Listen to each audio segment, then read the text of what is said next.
আসসালামু আলাইকুম।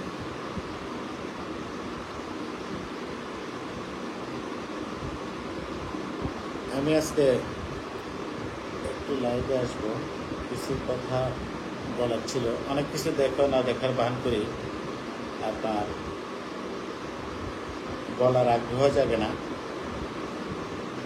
তো চিন্তা করলাম কয়দিন চুপ থাকবো বা বোবার মতো থাকবো, কিছু কথা বলা উচিত, দরকার, প্রয়োজন আছে।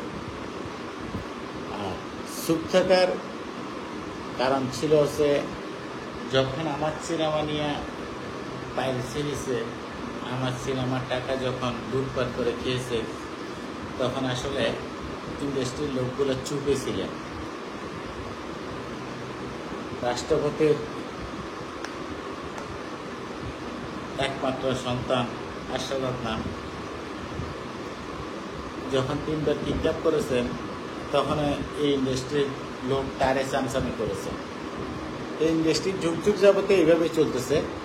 আসলে এখানে নতুন কেউ আসলে তারা তাদেরকে মুরগি ভাবেন। দ্যাটস ওয়াই এতদিন চুপ ছিলাম। তুফানে যা হয়েছে দেখলাম, বরবাদে যা হয়েছে তা দেখলাম, এখন তাণ্ডবে যা হয়েছে তাও দেখতেছি।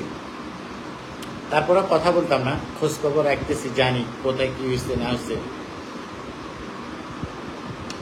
আমার টিমে যারা আছে তারা সব আপডেটে দিচ্ছেন, কিন্তু একটা অভদ্র লোক ইন্ডাস্ট্রিতে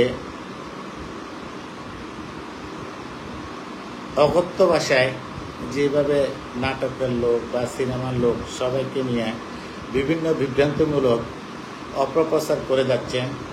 আর কিছু ভিউয়ার্সের জন্য বিভিন্ন আপনার সাংবাদিক তার কাছে ক্যামেরা এবং কি বোম নিয়ে হাজির হয় এই সাক্ষাৎকারগুলো ভাইরাল হওয়ার জন্য, তার ব্যাপারে কথা বলার জন্য। মূলত এই ভদ্রলোক অলওয়েজ এফডিসিতে আপনার শোডাউন দিয়ে আসছেন, এবং কি কার লোক কোথা থেকে নিতেন, ভাইয়া 10টা মোটরসাইকেল পাঠান এফডিসিতে, একটু ঝামেলা হয়েছে, এগুলো সবই জানি ভাই, কোথা থেকে কি হচ্ছে না হচ্ছে। এই ভদ্রলোক সাকিব খানের খুব কাছের লোক ছিলেন। ফিল্মের লোক যারা, তারা সবাই জানেন 2000 মেবি 9, যদি সালটা ভুল না করি, যখন এফডিসির লোকজন সাকিব খান ও বিশ্বাসকে ব্যান করছিল, তখন এই ভদ্রলোক, একমাত্র এই ভদ্রলোকেই সাকিব খানের পাশে ছিলেন। তারা কিছু থাক বা না থাক, আপনার গলাবাজিটা খুব ভালোই আছে। এই ভদ্রলোক আমারও অনেক ক্ষতি করছিল, আপনার টেকনিক্যালি করতে চাইছে, করছে তা না, করার ট্রাই করছে। আমি সেটি আপনাদেরকে শেয়ার করব আজকে। এই জন্য বললাম যে আমার সাথে যদি তার লেনা দেনা না থাকতো, আমি তার ব্যাপারে কথাও বলতাম না। এইসব লোক নিয়ে আপনার কথা বলার রুচিও আমার নেই। আমি অলওয়েজে বলি, আমি কখনো ফেসবুকে বেশিরভাগ সময় দেখবেন দেখে আমার ব্যক্তিগত ছবি দিই, ফ্যামিলির ছবি দিই, কিন্তু আমি আমার ফ্রেন্ড সার্কেল বা আমার কাছের লোক এদেরকে নিয়ে লাইভ করা, ছবি পোস্ট করা, আমি এটা থেকে বিরত থাকি। কেন? মিডিয়ার লোকগুলো যখন দেখে একটা লোকের সাথে আপনার খুব ভালো সম্পর্ক, তারা এটা সহ্য করতে পারে না। এই লোকগুলো আপনার সম্পর্কটা কিভাবে ভাঙবে এই পায়তারাই করে। এখন যে প্রডিউসার হয়েছেন, তার নাম হলো দেখি ইকবাল সাহেব, আচ্ছা, সাকিব খানের বন্ধু, যার ব্যাপারে কথা বলতেছিলাম। তো উনি এরপরে ডিরেক্টর হয়েছেন। ওনার যোগ্যতা বা ক্লাস কতটুকু আমি জানি না, কারণ আমি ছোটবেলা থেকে বা আমাকে যারা খুব কাছের থেকে চিনেন তারাও জানেন, আমি একটা ভদ্রলোকের সাথে চা খাইতে বসলেও ফুটপাতে আমি একটু চিন্তা করি লোকটার আসলে ক্লাস কি। এই জিনিসগুলো আমি মেনটেন করে চলি। এখন আমার প্রথম আপনার 20% মেন্টাল সিনেমার আপনার পার্টনার ছিলেন টাইগার মিডিয়ার অভিজ্ঞতা চিত্র অভি। তো আমি আর শামীম আহমেদ রনি যখন অভিদের সাথে একটা ডিট করি, ফাটামি, আমরা প্রায় 8বার 10বার আমাদের বৈঠক হয়েছে ছবির স্ক্রিপ্ট রেডি করার সময়। তো তখন আবদুল্লাহ জয়ের বাবু ভাই ছবির স্ক্রিপ্টের ব্যাপারে একটা কথাই বলছিল। স্ক্রিপ্টটা রেডি করে উনি বলছিলেন যে এটা এইভাবে আলগে দিয়ে বলছিল 2.5 কোটি টাকা বাজেট লাগবে। তো ওনার কথাই সত্য হয়েছে, উনি যেহেতু অনেকগুলো সিনেমা বানিয়েছেন, ওনার একটা অভিজ্ঞতা থেকে উনি ওইটাই হয়েছে ওনার। তো এই ভদ্রলোক অভিজ্ঞতা চিত্রের তার সত্য অনুযায়ী আমাদের যেই ডিট লেখা হয়েছিল, এটা আমরা 3 দিন 4 দিন যাবৎ একসাথে বসে আমি রনি একটা ডিটের আপনার ফর্মুলা তৈরি করছি। তৈরি করার পরে ওইটা নিয়ে লেখার দায়িত্বটা অভিকে দেওয়া হয়েছিল। তো ও যখন লেখা শেষ হয়েছে, আমাকে আর রনিকে ফোন দিল, বললো যে কেউ যে ডিটেলস স্বাক্ষর দেওয়ার জন্য আসেন। তা আমি আর রনি একসাথে আসছিলাম বাইকে করে আগারগাঁও থেকে। এসে আমরা সোজারতা রুমেও ঢুকি নেই, জুতার ফিতে খুলতে হবে, এই জন্য টেবিলের কর্নারে রেখে স্বাক্ষর করে দিয়েছিলাম। কেন ডিটটাতে কি লেখা হবে সেটা তো আমরা আগেই বসে 3 জনে বসে কিন্তু এটা ফাইনালি একটা চূড়ান্ত ডিসিশনে গেছি। যাই হোক, যখন শুটিং শুরু হয় 26 দিনের একটা লট উঠানোর পরে মোটামুটি তখন আমার প্রায় 1,10,00,000 বা 15 মতো ঢুকে গেছে। ওই সময় আমি জানতে পারি ওদের যে মাঝের 10 দিনের যে শুটিংয়ের খরচটা দেওয়ার কথা, তারা এই টাকাটা বিভিন্ন হল থেকে নিচ্ছে। সেটা যেমন আমাদের হিটম্যান সিনেমার প্রডিউসার জাহাঙ্গীর ভাই, আর আমাদের বিএনপি করেন বুকিং এজেন্টে আছেন, ডিস্ট্রিবিউশন আছেন রহমান ভাই থেকে টাকা নিচ্ছেন 18 লক্ষ টাকা, একজন থেকে 5, একজন থেকে 13 লাখ টাকা, আর হল থেকে উঠেছেন 10,05,000 টাকা। তো এই খবর আমি পাওয়ার পরে, আমি সিনেমার মালিক, আমি নিজেই জানি না ওরা টাকাগুলো যে কালেক্ট করতেছে শুটিংয়ের জন্য। পরে আমি ওনাদের সাথে এই ডিলটা রাখিনি, ওরা অক্ষম টাকা পয়সা দিতে। পরে জাহাঙ্গীর ভাই রহমানের সাথে নেগোসিয়েশন করে বসে এই টাকা রিলিজ হলে দেবো, এরকম কথার উপরে বসে আমি ওদের সাথে শেয়ারটা ছুটে নিতে বসি। তো এই বসার সময় এফডিসিতে খসরু ভাই ছিলেন, আমাদের মেহেদি হাসান মনির ভাই ছিলেন, অনেক সিনিয়র লোকেরাই ছিলেন, সেখানে একজন ছিলেন ইকবাল। তো এটার উদ্যোগটা নিয়েছিলেন হচ্ছে ইকবালে। আমাকে 2 দিন 3 দিন ফোন দিয়েছেন। ফোন দেওয়ার পরে বলতেছে দেখি, আরে আপনি এফডিসিতে আসেন। আসি তো, কিছু একটা তো হবে, ব্যবস্থা করে দিচ্ছি। আসলাম, আসার পরে সবাই বসে আপনার ওরা যে টাকা সুদে নিচ্ছে, হল থেকে নিচ্ছে, টোটাল খরচ প্লাস মাইনাস করে আমি ওদের কাছে 3,60,000 টাকা পাবো। এটার উপরে 40 মীমাংসা হয়েছে। অভিদের কাছে আমি 3,60,000 টাকা পাবো। পরে সবকিছু শেষ হওয়ার পরে ও আমাকে বিভিন্ন লোক ব্যবসা দেখাচ্ছে, আরে তোমার গানের শুটিং এটা আমি করা দেবো, কি করতে হবে এটা আমি ভালো করেই জানি, আমার সাথে চলো। ভদ্রলোক আমাকে নিয়ে গেছেন ইউনিসেফের পিএস কায়েমের কাছে। তো ইউনিসেফের অফিসে ঢুকার পরে সে বাদরি সালাম করতেছে, আর কায়েম ভাই তার মাথার উপর দিয়ে আমার সাথে হিংসি করতেছে। তো এটার কারণটা হলো দেখি, ইনুর পরে যে শিরিনা বা জাসদের, শিরিনা পয়লা দিকে আমার ফ্রেন্ডের বড় বোন মামুনি, সে তো আর এটা জানতো না। সে আমাকে ওইখানে নিছে। যাওয়ার সময় কথা হলো দেখি তার প্ল্যানিংকে কি দেখেন, তাকে একটা রিলিজের পর একটা এলিয়েন গাড়ি দিতে হবে, আর সে 40-50 জন শুটিংয়ের লোক বলে মালয়েশিয়াতে লোক নিয়ে যাবে। তো ইউনিসেফ তখন তো আপনারা সবাই জানেন ইয়েতে ছিল, তথ্য প্রযুক্তি মন্ত্রণালয়। তো এখন উনি আমাকে আমার সিনেমা শেষ করে দিবেন, 30-40 জন লোক শুটিংয়ের লোক বলে সে মানব পাচার করবেন, সে এই ধান্দা গেছে। তো আমি যত অভাব অনটন কষ্টে থাকি, যারা আমার ফ্রেন্ড লিস্টে অনেকদিন যাবৎ আছেন, 8 বছর 10 বছর যাবৎ, তারাই জানেন আমার পকেটে টাকা না থাকলে আমি বন্ধুদের আড্ডাও যাই না। কেউ আমাকে চায়েরটা খাওয়াবে, সিগারেটেরটা খাওয়াবে, এই আশা করে আমি কোথাও যাই না। তো এর ভিতরে অনেক কিছুই আপনারা জানেন, আমি স্ট্যাটাস দিয়েছি। কোনো লোক ব্যবসা আমাকে দেখা কেনার মতো লোক এখনো তৈরি হয় না, আর ওই টাকা এখনো বাংলাদেশ ব্যাংকে চাপানো হয়নি, এটা আমি সবসময় বলি। আমি ওইখান থেকে সরে আসছি। আসা 2-3 দিন পরে সার্ভিস হয়নি।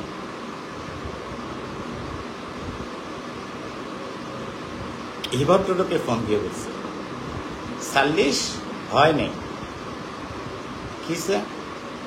আবার এফডিসিতে বসলাম, বসার পরে ওই যে ওর মানে যে ফাঁদে আমাকে ফেলতে চেয়েছিল শুটিংয়ের নামে মানব পাচারের, ওই ফাঁদে আমি ফা দিয়ে নেবি দেয় 40 হয় নাই।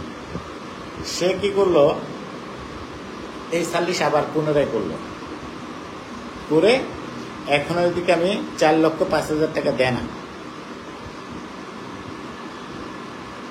দিতে হয়েছে। আর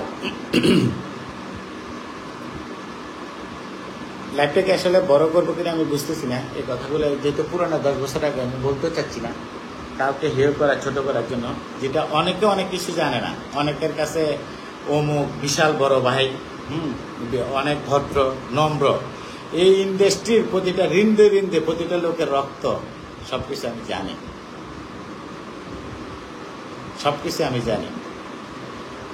এই ইকবাল থেকে ছুটার জন্য কিন্তু অবিশ্বাস আর সাকিব খানের যখন গ্যাঞ্জাম চলে, সাকিব ভাইয়ের আমি 26 মিনিট গালি দিছিলাম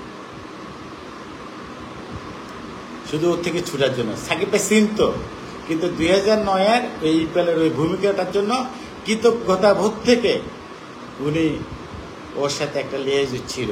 কিন্তু সাকিব ভাইয়ের লাইফে অপবিশ্বাসের ঘর ভাঙা, বুবলি, এগুলার পিছনে 3 জন লোক জড়িত ছিল।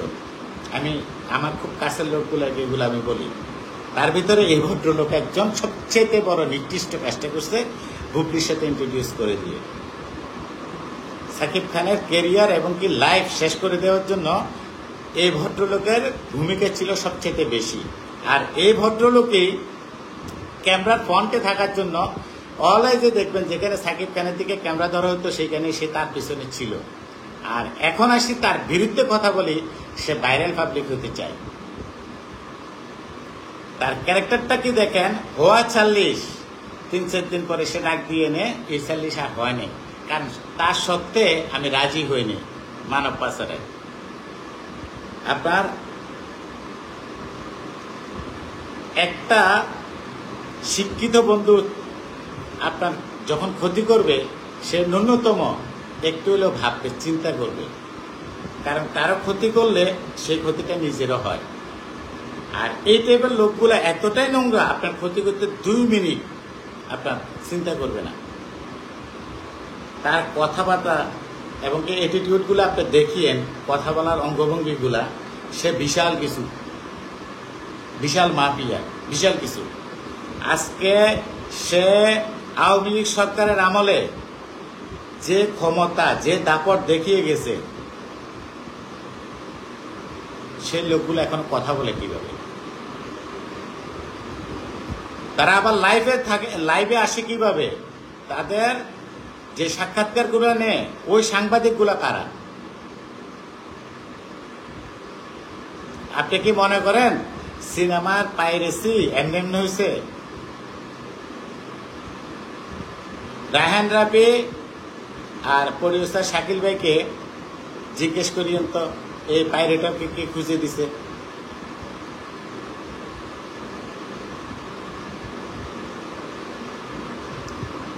আপনার 10 বছর চুপ করে আছি, সিনেমা থেকে হারাই যায়নি। সিনেমা যেহেতু মাথায় আছে, সিনেমা হবে, করব, অনেক কিছু দেখার বাকি আছে এখানে।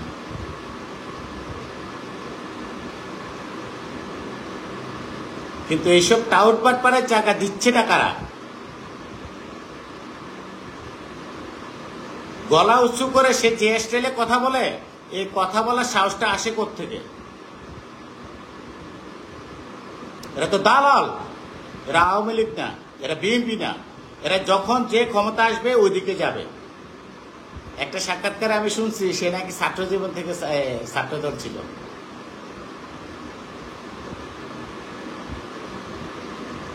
একটা মানুষের ভাবমুক্তি তার কথার স্টাইল, ব্যবহারের উপরে। তাকে আমার এলিয়ন গাড়ি দিতে হবে, সে 30-40 জন লোক নিবে, শুটিং এর ইউনিট বলে মালয়েশিয়াতে, মানব পাচার করবে। এই সত্যে রাজি হইনি বিদায় যেখানে আমি 3,60,000 টাকা পাই, সেখানে আমার 4,05,000 টাকা উল্টা জরিমানা হয়েছে। সময়টা খারাপ ছিল, আমি তখন কিচ্ছু বলিনি।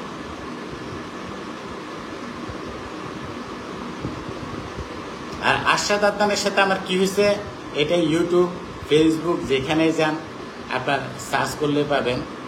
বনানের আমার এক খুব ভালো ফ্রেন্ড আছে বন্যা সিদ্দিকি, আমার লাইভগুলো দেখলাম ইউটিউবে উঠে রেখেছে।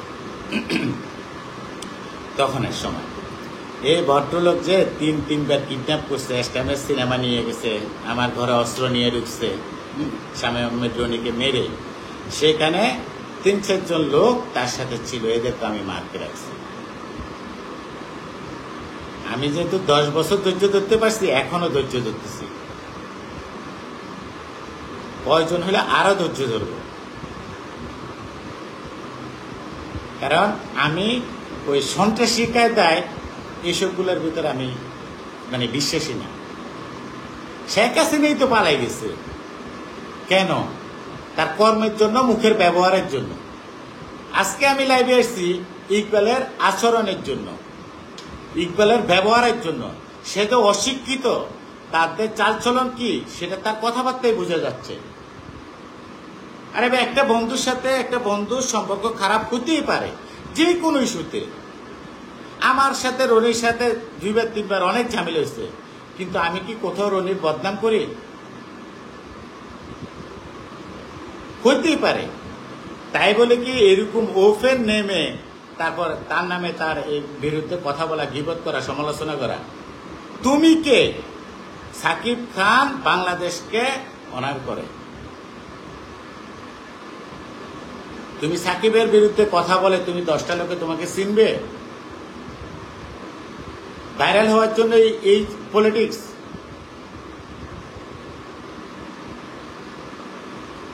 সাবধান হয়ে যাও, সাবধান হয়ে যাও। অতিরঞ্জিত কোনো কিছুই ভালো না।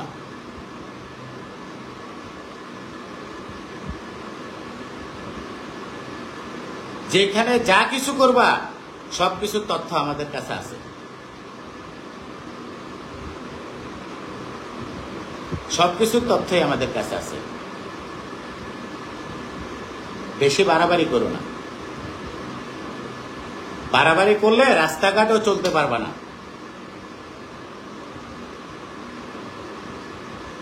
কে তুমি ভাই?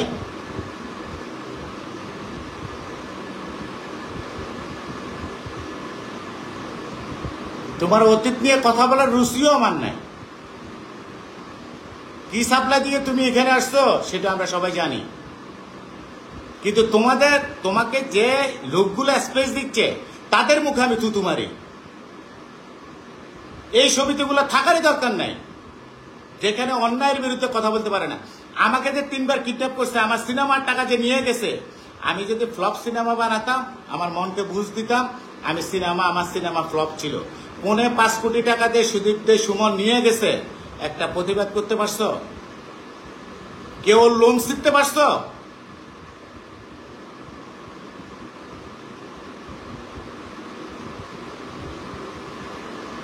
এই থার্ড ক্লাস লোকগুলোই ইন্ডাস্ট্রির ক্ষতি করতেছে। আপনি কি মনে করেন সিনেমার পাইরেসি এমনি হচ্ছে? ওদের লালিত ওই কুত্তাগুলো দিয়েই এই কাজগুলা করতেছে। একটা প্রডিউসারের স্বপ্ন 6 কোটি 8 কোটি 10 কোটি টাকা ইনভেস্ট করে 1 সপ্তাহের মাথাতে সিনেমা পাইরেসি করে দিচ্ছে। এদের তো বিচার হওয়া দরকার, ফাঁসি।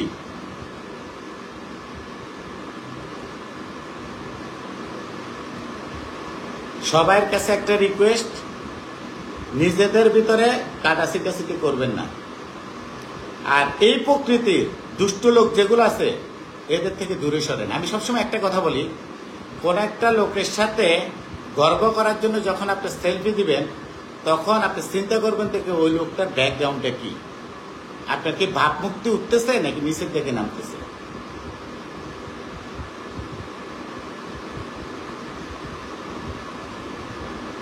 সাকিব খান বাংলাদেশের গণ্ডির ভিতরে এখন নাই। খুব অল্প সময়ের ভিতরে দেখবেন বোম্বে সিনেমাতে, বেশি দূর না, সে ওই পর্যায়ে চলে গেছে। আপনি পিছন দিয়ে যত টানবেন কিছুটা হবে না, কিচ্ছু হবে না।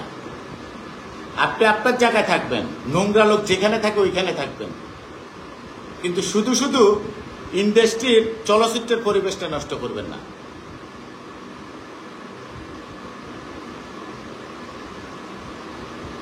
আশাদ আদনানের পিছনে যারা যারা হাসছেন কে মারকেন না বলেন তো আমাকে, আমার সামনে বলেন, এই লাইভে বসে। এমন একটা যদি মারফুট থাকেন আমাকে বলেন, বলে অমুকে একটা থাপ্পড় খানে মার খানে, কে বার্থডের দিন কিডন্যাপ হয়েছে, কে ব্যাংকে ফি রাখাইছে, সবকিছু আমাকেই ফোন দিছিল, সবগুলো ফোন আমার কাছে আসছিল।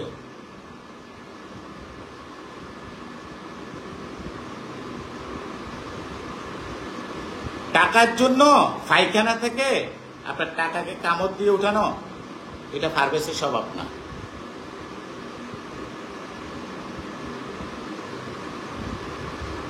এই কাজ আমাকে দিয়ে কখনো হয় নাই, হবেও না।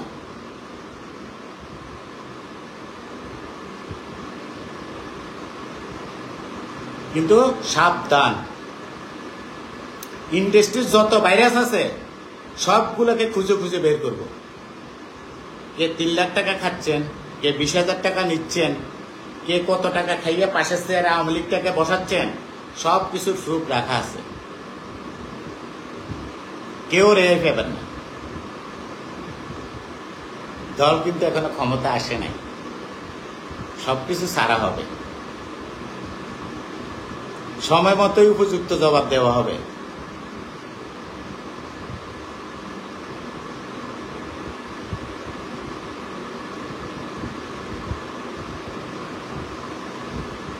এই নোংরা লোকদের কারণেই কিন্তু সালমান শাহ মরছে। দেখেন, যারাই তারা হত্যা করছে তারাই কিন্তু এখন ইন্ডাস্ট্রির বিচরণে আছে। কারণ আপনার যে লোকটা আপনার সর্বোচ্চ ক্ষতি করতে পারবে সেই লোকটা আপনার কাছের লোকে হয়। সাকিব খানকে যত নিচে নামাতে যাচ্ছেন সাকিব খান তত উপরে উঠতেছে। এই যে আমি গতকালকে যে স্ট্যাটাসটা দিচ্ছি, এখানে বসে বসে কমেন্টস গুলো করেন তো, কটা লোক আপনাকে পছন্দ করে, কাকে খুশি করার জন্য এগুলা করতেছেন?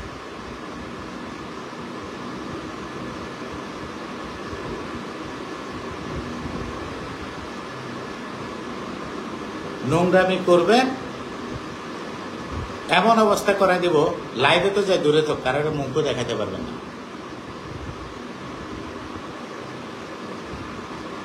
এখন কিন্তু টেকনোলজির যুগ, লাঠি ছোটা অস্ত্রের যুগ না। এখন যা কিছু হয়, যুদ্ধ বলেন, আন্দোলন বলেন, সবে কিন্তু টেকনোলজি দিয়ে।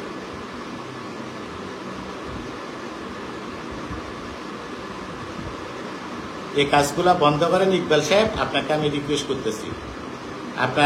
আপনি এত বড় সেলিব্রিটি হয়ে গেছেন, আপনার নাকি 3-4টা ফ্যাক হারিয়েছে, আপনার 2টা কিন্তু রিকোয়েস্ট আমি এখনো ঝুলে রেখেছি, কারণ রুচিতে আসে না। তো আপনাকে আমি ফ্রেন্ড লিস্টে দেবো যে আপনাকে রুচিতে আসে না। আমি কারোর সাথে ঝগড়াঝাটি করি না। যে লোকগুলা মানুষের সাথে, আমার অনেক কিছু কিন্তু আপনার ভালো লাগবে না, যে জিনিসগুলো আমার পছন্দনীয় না, আমি তাদেরকে আমার ফ্রেন্ড লিস্ট থেকে আসতে করি, বলবো করি না, কিচ্ছু করি না, আমি আনফ্রেন্ড করে দিই।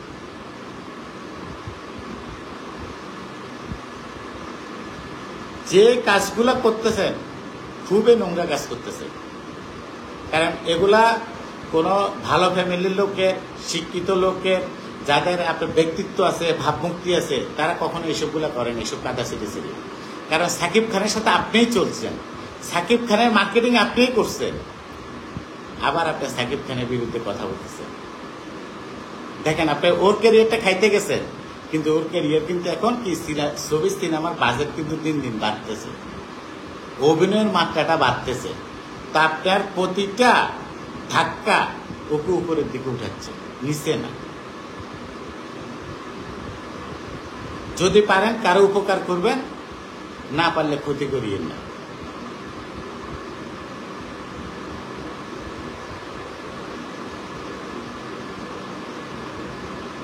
মানুষের বিবেক নিয়ে চলা উচিত।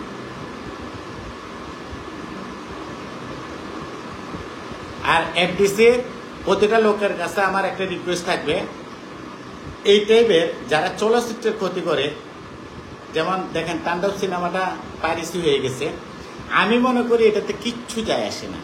কেন? যে এই কোয়ালিটির সিনেমা দেখবেন সে কখনো মোবাইলে দেখবেন না। যে সিনেমা দেখার সে হলে গিয়ে দেখবে। আল্লাহর কসম কেটে বলতেছে, আমি এখনো দেখিও নাই, হলও দেখি নাই, অনলাইনে আসছে আমিও দেখি নাই। আমাকে আমার ছেলেরা বলছে বাবা এইচডি প্রিন্টের সিনেমা আসছে। কেন? এই সিনেমাটা আমি দেখবো বড় পর্দায়। মোবাইলের ভিতরে কি সিনেমা দেখার স্ক্রিন এটা? মোবাইলে কি আপনার সিনেমা দেখা যায়? তো যারা একটা প্রডিউসারের স্বপ্ন একটা ভালো সিনেমাকে এভাবে ধ্বংস করে দিচ্ছে, তাদের জন্য শক্তভাবে আমি বলবো, এফডিসি যারা সিনিয়র আছেন তারা আপনারা ওই বছরের ফিফটিকটা বন্ধ করে অন্তত এই কাজগুলো নিয়ে একটু মানে আগান। আপনার শর্তটা নাকি কটা সমিতি, আপনার সমিতিগুলোর কি কাজ আমি একটু জানি না, কিছুই জানি না। বসে বসে আড্ডাবাজি ছাড়া কোনো একটা যে ভালো কাজ ভালো উদ্যোগ তাও না। আর আপনাদের সন্তানের মতো আমরা আপনাদের কাছে একটা রিকোয়েস্ট থাকবে, যাতে আমরা উপরের দিকে উঠতে পারি, আমাদেরকে একটু ধাক্কান, উপরের দিকে উঠতে পারি, আমরা যাতে আপনাদেরকে সম্মান করতে পারি। কতগুলা লোক আছে সিনিয়র ডিরেক্টর, এফডিসিতে বসে সারাদিন ধরে চা পানি খাবেন, আর বসে বসে হইলে দেখবো অমুক নায়ক এটা করছিল, সাকিব খান এটা ছিল, আমার হিরো ছিল। ভাই এইসব ফাঁকা আওয়াজগুলো বন্ধ করেন, এগুলোতে মানুষের আসলে ভাবমূর্তি নষ্ট হয় প্রত্যেকটা ক্ষেত্রে। কারণ আপনার ব্যক্তিত্ব থাকবে আপনার মতো। আপনি যখন এটা রুলসকে ভাঙবেন তখন হচ্ছে আপনার ব্যক্তিত্বহীন, আপনার চরিত্র নাই।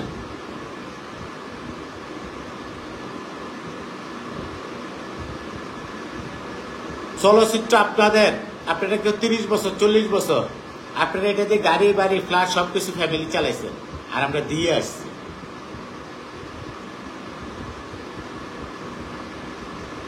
আমি টোটালে নাটক করছি 16 থেকে 17টা, 13, 14, 2 বছরের কিন্তু আপনার ফেরের প্রথম আলো মনোনীত হয়েছে, তারপরে হলে যদি সিনেমাতে আসছি। আর যেখানে আমার জানের নিরাপত্তা নেই সেখানে আমি সিনেমা নাটক বানাবো কোত্থেকে? কি প্রতিবাদটা করছে? অমুক ভাই কাকরালের বিশাল গুন্ডা, অমুক ভাইয়ের বিরুদ্ধে কথা বলা যাবে না। আমাকে সৈকত সালাউদ্দিন ভাই 2 বার ফোন করছে এফডিসি এবং কি কাকরাল ইস্যুতে বিভিন্ন ইস্যুতে কথা বলার জন্য। আমি শুধু প্রশ্ন করছিলাম লাইভ নাকি রেকর্ড? বলছে রেকর্ড। বলছে সরি ভাই, লাইভ হইলে ডাকিয়েন, আর যে বিষয়বস্তু নিয়ে আপনি কথা বলতে বলছেন আমি সবাইকে নিয়ে বলবো, কিন্তু আপনার চ্যানেল লোড দিতে পারবে কিনা সেটা বলেন। আমাকে কিন্তু দ্বিতীয়বার কেউ ডাকে না।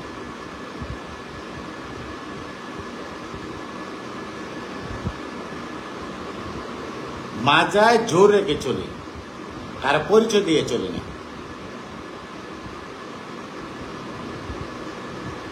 কেউ আমার এখানে শত্রু না। আমাকে রাত্রে 3টার সময় যদি আমার শত্রু ফোন দেয় হেল্পের জন্য আমাকে পাবে এবং কি পায়। আমি এখানে কাউকে শত্রু মনে করি না, কারণ 2016 সালের 14 থেকে 16 পর্যন্ত কি কি হয়েছে সবকিছু আমার মেমোরিতে আছে। চলচ্চিত্রের উন্নয়নের জন্য যে গঠনমূলক আলোচনা দরকার সেগুলো নিয়ে কথা বলেন। নিজের পকেট ভারী করার জন্য চলচ্চিত্রটাকে ধ্বংস করেন না, শেষ এমনি। দেশ স্বাধীনের পরে যতটুকু চলচ্চিত্র ধ্বংস হয় নাই, বিগত সরকারের আমলে 16 বছরে চলচ্চিত্র শেষ এমনি। কি জন্য জানেন? কুকুরকে হাড্ডি দিলে কুকুরের ঘেউ ঘেউ বন্ধ হয়ে যায়, কারণ ওই সরকার ওই কুকুরগুলোকে ওই জিনিসগুলো দিয়ে গেছে, কিন্তু চলচ্চিত্র শেষ। কুকুরগুলোকে থামান।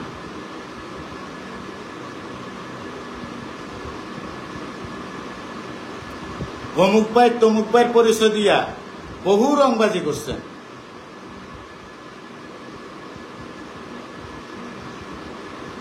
ক্ষমতা চিরস্থায়ী না। একজনকে যখন মারতে যাবেন আপনাকে একটা খেতে হবে, এটা ওই লোকে দিতে হবে না, ওই যে উপরের থেকে সিদ্ধান্ত।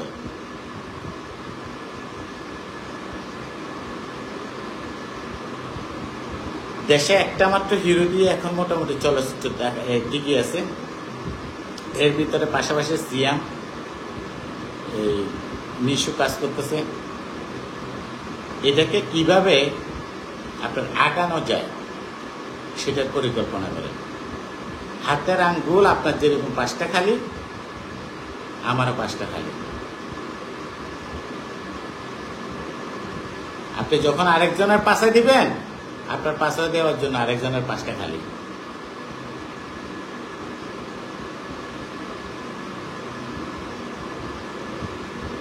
অত্যন্ত মানে জিতের আগে ভারাক্রান্তভাবে আসলে কিন্তু আমি কথাগুলো বলছি।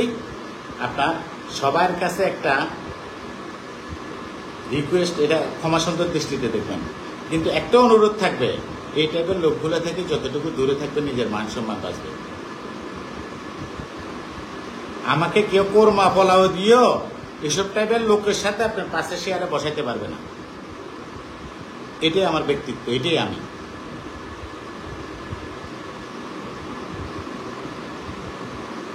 সবাই ভালো থাকবেন, সুস্থ থাকবেন। আসসালামু আলাইকুম।